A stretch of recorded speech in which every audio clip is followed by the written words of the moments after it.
പ്രാചീന കാലത്തെ കോൺസ്റ്റാന്റിനോപ്പിൾ എന്ന നഗരം ലോകത്തെ അമ്പരപ്പിച്ച നഗരങ്ങളിൽ ഒന്നാണല്ലോ. 330 AD-യിൽ റോമൻ ചക്രവർത്തി കോൺസ്റ്റാന്റൈൻ സ്ഥാപിച്ച ഈ നഗരം ബൈസന്റൈൻ സാമ്രാജ്യത്തിന്റെ മധ്യഭാഗമായിരുന്നു. യൂറോപ്പിനെയും ഏഷ്യയും ബന്ധിപ്പിച്ച ഈ നഗരം വ്യാപാരവും സാംസ്കാരിക മാറ്റവും കൊണ്ട് ലോകത്തെ തന്നെ കീഴടക്കി. കോൺസ്റ്റാന്റിനോപ്പിൾ നഗരത്തെപ്പറ്റി ചർച്ച ചെയ്യുമ്പോൾ പ്രധാനമായും എടുത്തു പറയേണ്ട ഒന്നാണ് ഹാഗിയ സോഫിയ എന്ന പള്ളി.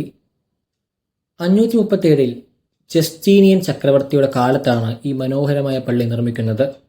ഹാഗിയ സോഫിയയുടെ പ്രധാന ആകർഷണം അതിൻ്റെ വിശാലമായ ഗംഭീര ഡോം ആണ്.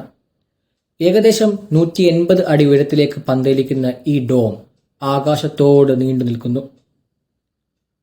ബൈസന്റൈൻ ശില്പകലയും റോമൻ ആർക്കിടെക്ചറിന്റെയും അതുല്യ സമാഹാരമാണ് ഇതിലെ രൂപരേഖ. പില്ലറുകളുടെ സഹായമില്ലാതെ ഈ ഡോം നിലകൊള്ളുന്നതും അതിൻ്റെ സാങ്കേതിക മികവിൻ്റെ തെളിവാണ്. 1453-ൽ ഒട്ടോമൻ ചക്രവർത്തി മെഹമ്മദ് രണ്ടാമൻ കോൺസ്റ്റാന്റിനോപ്പിൾ നഗരം ആക്രമിക്കുകയും കീഴ്പ്പെടുത്തുകയും ചെയ്തു. അങ്ങനെ പ്രാചീന കാലത്തെ കോൺസ്റ്റാന്റിനോപ്പിൾ ഇന്നത്തെ ഇസ്താംബുളായി അറിയപ്പെടുന്നു.